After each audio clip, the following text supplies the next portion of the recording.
ഹേമ, അയ്യോ ഹേമ, ഹേമ,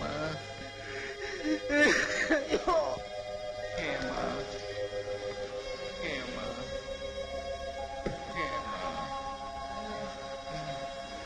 ഹേമ, ഹേമ, നീ എന്റേതാണ്. ഹേമ, വിധിയാണ് നിന്നെ എനിക്ക് തന്നത്. ഹേമ, ഹേമ, ഹേമ. എന്തോ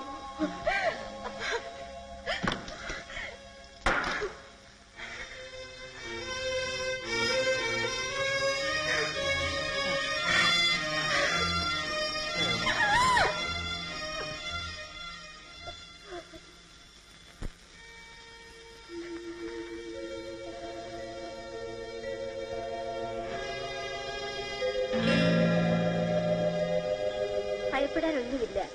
നിങ്ങൾ ഇദ്ദേഹത്തിന്റെ ആരാണ്? ഭാര്യയാണ്.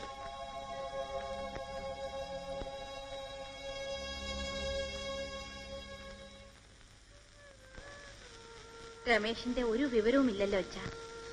നീ ഇങ്ങനെ ബഹളം വെച്ചാൽ എങ്ങനെ മോളെ? നമ്മള് എവിടെ ചെന്ന് എന്ത് തിരക്കാനാണ്? നീ സമാധാനപ്പെടും മോളെ.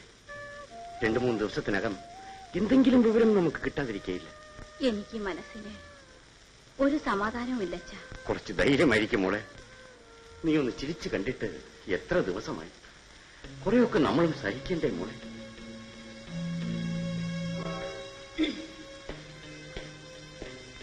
കൊച്ചേട്ടനോട് എനിക്കൊരു കാര്യം പറയാനുണ്ട്. എന്താ കാര്യം?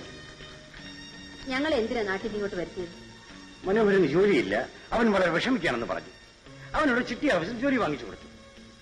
അവനെയും കൊണ്ട് ഞാൻ നാട്ടിൽ നിന്ന് ഇങ്ങോട്ട് പോന്നപ്പോൾ ഞങ്ങളുടെ ഉദ്ദേശം വേറെയായിരുന്നു. എന്താ ഉദ്ദേശം? പറയടാ. ഞാൻ വിവാഹം കഴിക്കാം മാവാ. കിടന്ന് കൊഞ്ചാണ്. അവനിപ്പോ എന്താ കുറ്റം? അതിന് അവൾക്ക് ഇഷ്ടം വേണ്ടേ? ചേട്ടനൊന്നും നിർബന്ധിച്ചാ മതി. എന്റെ മകളെ ഒന്നിനും നിർബന്ധിക്കില്ലെന്ന് നിനക്ക് ഇനിയും മനസ്സിലായിട്ടില്ലേ? അവിടെ ഒരാളെ ഇഷ്ടപ്പെട്ടു, ആ വിവാഹം നടത്താൻ ഞാൻ തീർച്ചയായും. അതെനിക്കൊരു മണ്ടത്തരം പറ്റിയതാണ്.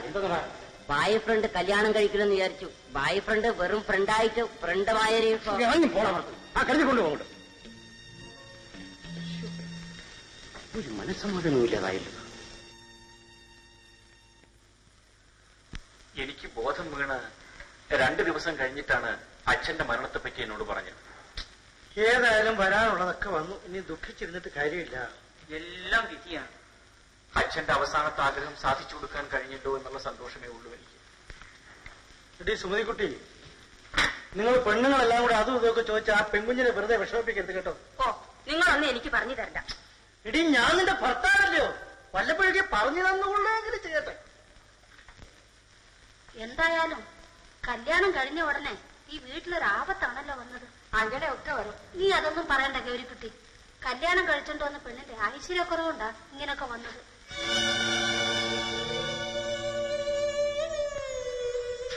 നിങ്ങൾ ആവശ്യമില്ലാത്തൊക്കെ എന്തിനാ പറയുന്നത്? കാര്യം പറഞ്ഞാൽ ഈ കാലത്ത് ആർക്കും ഇഷ്ടപ്പെടുകയില്ല. എണീക്കാം, നമുക്ക് പോകാം.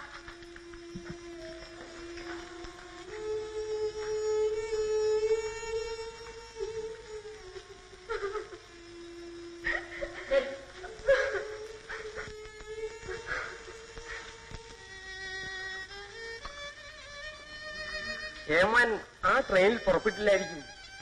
അവൻ ഇത്രയും താമസിക്കാനിടയില്ല. ആ ട്രെയിനിൽ തന്നെ വരാൻ ടിക്കറ്റ് എടുത്തിട്ടുണ്ടെന്നാണ് പറഞ്ഞത്. അവനെന്തെങ്കിലും സംഭവിച്ചിരിക്കും. ഇല്ലെങ്കിൽ വിവരമെങ്കിലും എന്നെ അറിയിക്കാതിരിക്കില്ല. സമാധാനിക്കണം. ഇന്നുകൂടി നമുക്ക് കാത്തിരിക്കാം. അമ്മേ, മോനെ മോനെ മോനെ, എന്ത് പറ്റി മോനെ? നീ ആ ട്രെയിനിലുണ്ടായിരുന്നു? എന്ത് പറ്റി? ചെറിയ പറ്റിയില്ലയോ? ഒന്നും പറ്റില്ല. ഇത്രയല്ലേ വന്നുള്ളൂ. എന്റെ പ്രാർത്ഥന ദൈവം കേട്ടു. എന്റെ പ്രാർത്ഥന മാത്രം ദൈവം കേട്ടില്ല. എന്താ മോനെ? ഒന്നുമില്ലെന്നേ. എന്നെ കാണാതെ അമ്മ വളരെ വിഷമിച്ചിരിക്കുമല്ലോ എന്ന് കരുതി. 2 ദിവസമായി ആഹാരം പോലും കഴിക്കാതെ എങ്ങനെയിരുന്ന് സങ്കടപ്പെടുകയാണ്. എന്താ മോനെ നിന്റെ മുഖത്തൊരു വല്ലായ്മ? ഒന്നുമില്ലമ്മേ. അപകടത്തിന്റെ വിശദവിവരങ്ങൾ പറഞ്ഞ ഞാൻ എന്തിനാ അമ്മയെ കൂടി വേദനിപ്പിക്കും? വളരെയേറെ പേര് മരിച്ചെന്ന് പറയുന്നത് കേട്ടു. വളരെയധികം പേർ മരിച്ചു അമ്മേ. വേണ്ടപ്പെട്ടവർ പലരും. നീ കാത്തു കുടിക്കും മോനെ. എനിക്കിപ്പോ വേണ്ടാമേ. അമ്മ കുടിച്ചില്ലല്ലോ, അമ്മ കുടിക്കണം. ശരി, നീ പോയി ഉടുപ്പൊക്കെ മാറിയിട്ട് കുറച്ച് വിശ്രമിക്കും.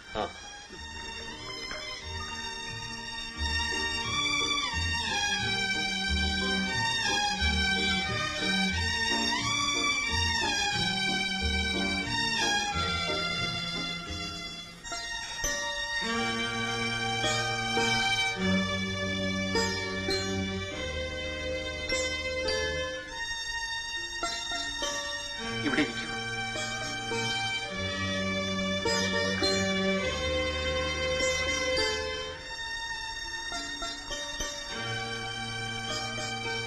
നീ കഴിഞ്ഞ കുറെ ദിവസങ്ങളായി വളരെയേറെ വിഷമിച്ചു.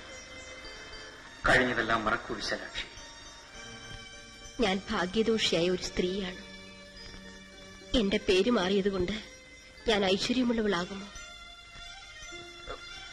എന്താണ് വിശാലാക്ഷി നീ ഇങ്ങനെ പറയുന്നത്? എന്തിനാണങ്ങ് എന്റെ ഹേമലത എന്നുള്ള പേര് മാറ്റി വിശാലാക്ഷി എന്ന് വിളിക്കുന്നത്?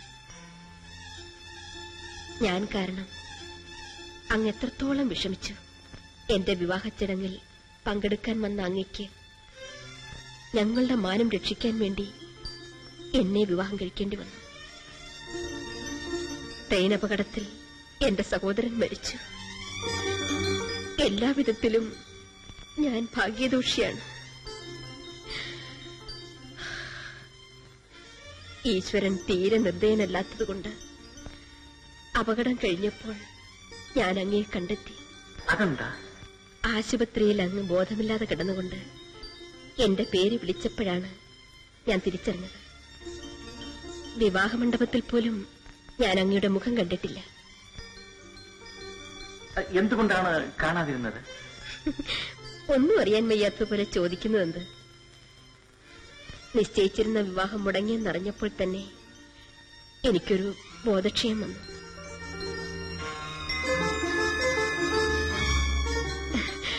അപ്പോഴല്ലേ അങ്ങനെ വിവാഹം കഴിക്കാൻ തീരുമാനിച്ചത്. കഴുത്തിൽ താഴെ കെട്ടുമ്പോഴും ഞാൻ അപമാനം കൊണ്ടും ലജ്ജ കൊണ്ടും തല കുമ്പിട്ടിരുന്നു. അല്ല, ഞാൻ ചുമ്മാ ചോദിച്ചെന്നേ ഉള്ളൂ. എനിക്ക് ബോധമില്ലാതെ കിടന്നപ്പോൾ ഹേമയെന്ന് ഞാൻ വിളിക്കാതിരുന്നെങ്കിൽ അന്ന് രാത്രി തന്നെ ഞാൻ മരിക്കുമായിരുന്നു. അങ്ങയ്ക്ക് വേണ്ടി മാത്രമാണ് ഞാൻ ജീവിച്ചിരിക്കുന്നത്. എനിക്ക് ഈ ലോകത്തിൽ മറ്റാരുമില്ല. നമുക്ക് ഈടെ ഞാൻ കല്യാണം കഴിച്ചാൽ മതിയാ സുമതിക്കുട്ടി. ആ രമേശിനെ പോലെ നമുക്ക് രസമായിരുന്നേനെ. എന്താ അതിന് രസക്കുറവ്? കല്യാണം കഴിച്ച് 3-4 മാസം കഴിഞ്ഞാൽ പിന്നെ എന്തോ ഒന്ന് രസം. നീ പോയി കിടന്ന് ഉറങ്ങി. നല്ല കൂട്ടം അല്ലേ? താനും ചിറങ്ങി പോന്നു. അത് അതിലാണ് പോന്നു. വലിയൊരു കാര്യം പറയാം. സുമതി പെട്ടുള്ളൂ അപ്പുറത്തേക്ക്. നീ പോയി കിടന്നു. പിന്നെ ഞാൻ വന്നു കഴിഞ്ഞിട്ട് ഉറങ്ങിയാൽ മതി കേട്ടോ. ഉണ്ണി, ആകപ്പാടെ കുഴപ്പമായല്ലോ. വിശാലാക്ഷിയല്ല. അയ്യോ, പിന്നെ ഇവിടെ വേറെ ആരോ കല്യാണം കഴിച്ചതെന്നാണ്. ഇവളുടെ പേര് ഹേമലത എന്നാണ്. ഇവളുടെ വിചാരം ഞാനാണ് ഇവളുടെ ഭർത്താവെന്നാണ്. ഞാനിപ്പോ എന്താ ചെയ്യുക ഈശ്വര? അയ്യോ, ആ പെണ്ണിനോട് നേരെ പറഞ്ഞേക്ക്. ഞാൻ ഇവളുടെ ഭർത്താവല്ലെന്ന് ഇവൾ ഇപ്പോൾ അറിഞ്ഞാൽ ഇവൾ എന്തെങ്കിലും സാഹസം കാണിക്കും. നാട്ടുകാർ മുഴുവൻ വിചാരിച്ചിരിക്കുന്നത് ഇവളെന്റെ ഭാര്യയാണെന്നാണ്. ഒന്നേ നിവൃത്തിയുള്ളൂ. നമുക്ക് നേരെ മദ്രാസിലേക്ക് പോകാം. അവിടെ ചെന്ന് ഇവൾക്ക് വല്ല ബന്ധുക്കളും ഉണ്ടോ എന്ന് നമുക്ക് അന്വേഷിക്കാം.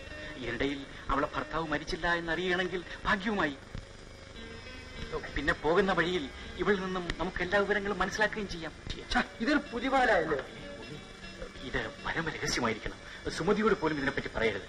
നാളെ രാവിലെ നീയും സുമതിയും എന്നോടൊപ്പം മദ്രാസിലേക്ക് വരണം.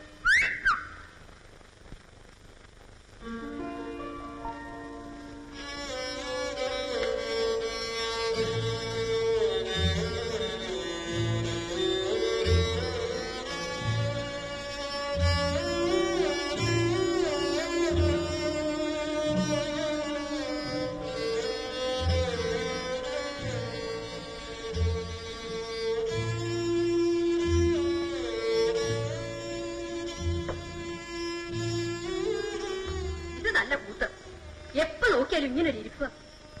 എന്റെ മനോഹരന്റെ അച്ഛൻ ചത്തപ്പോ പോലും ഞാൻ ഇങ്ങനെ ഇരുന്നിട്ടില്ല. ദയവ് ചെയ്ത് അപ്പച്ചി എന്നെ ശല്യപ്പെടുത്താതിരിക്കുക. ഞാനാണോ ശല്യപ്പെടുത്തുന്നത്? കല്യാണ തീയതി നിശ്ചയിച്ചിട്ട് ഇറങ്ങിപ്പോയവനോടല്ലേ നിനക്ക് ദേഷ്യം തോന്നേണ്ടത്? അവരെന്നിട്ട് ഒരു എഴുത്ത് പോയി നിനക്ക് അയച്ചോ? എന്റെ കല്യാണ കാര്യത്തിൽ നിങ്ങൾ ആരും ബുദ്ധിമുട്ടണ്ട. എന്റെ രമേശിന് വേണ്ടി ഞാൻ എത്ര കാലം വേണമെങ്കിലും കാത്തിരിക്കും.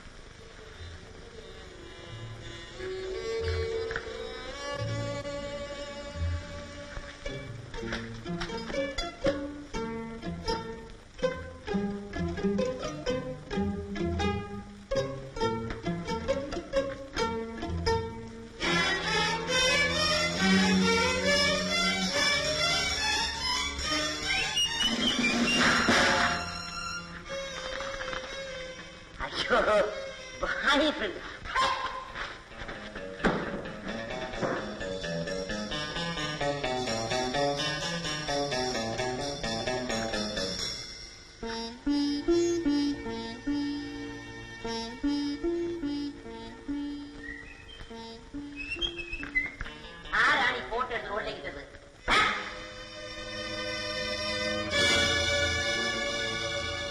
Boy friend.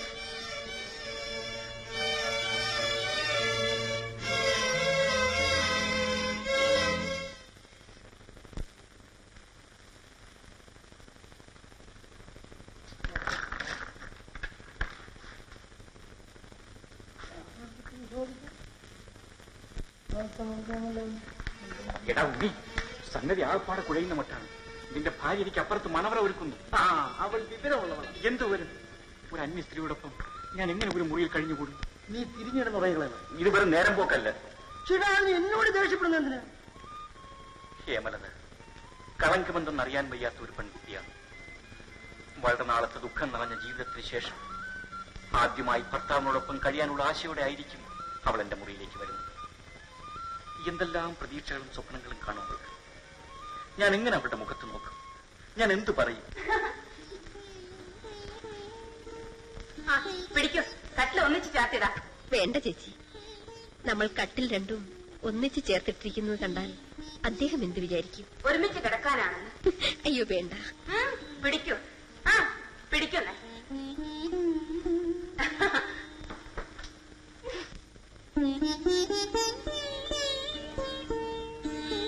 ചേട്ടൻ കയറി വരുമ്പോൾ ആദ്യം പാലെടുത്തു കൊടുക്കണം. പകുതി കുടിച്ചിട്ട് ഇങ്ങ് തരും, പകുതി നീ കുടിക്കണം. അവിടെ പാല് വെച്ചിട്ടുണ്ട്. ഞാൻ വരട്ടെ.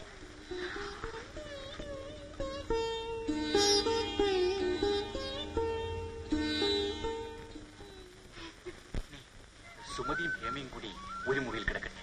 നമുക്ക് രണ്ടുപേർക്കും കൂടി വേറൊരു മുറിയിൽ കിടക്കാം. അയ്യോ, എന്നെ കൊണ്ടൊക്കില്ല. ഇത് വെറും നേരം പോക്കല്ല. ഞാൻ വേണമെങ്കിൽ നിനക്ക് വേണ്ടി മാറി കിടക്കാം.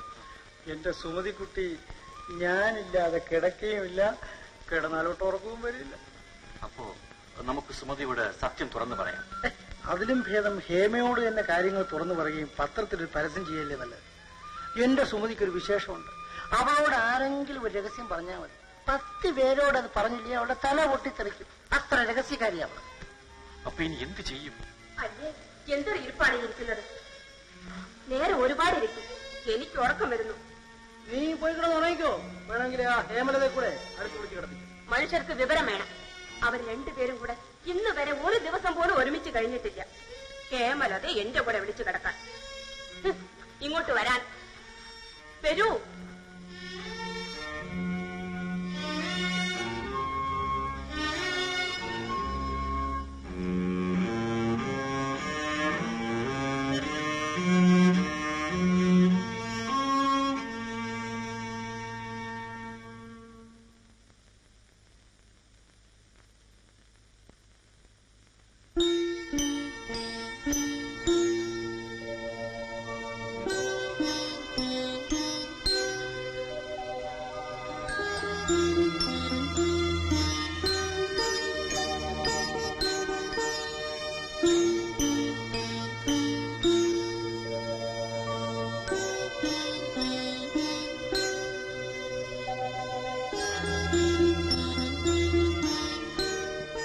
പാല്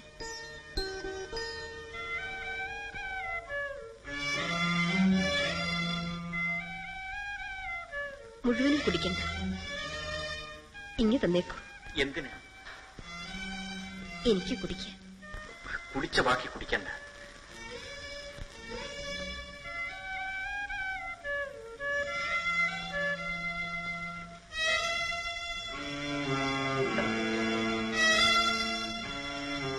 എനിക്ക് അത്യാവശ്യമായ ഒരു കാര്യമുണ്ട്. പുറത്തേക്കൊന്ന് പോകണം. ഇപ്പോഴോ? ഹേമകടം ഉറങ്ങിക്കൊള്ളു. ഞാൻ വരാൻ കുറെ താമസിക്കും.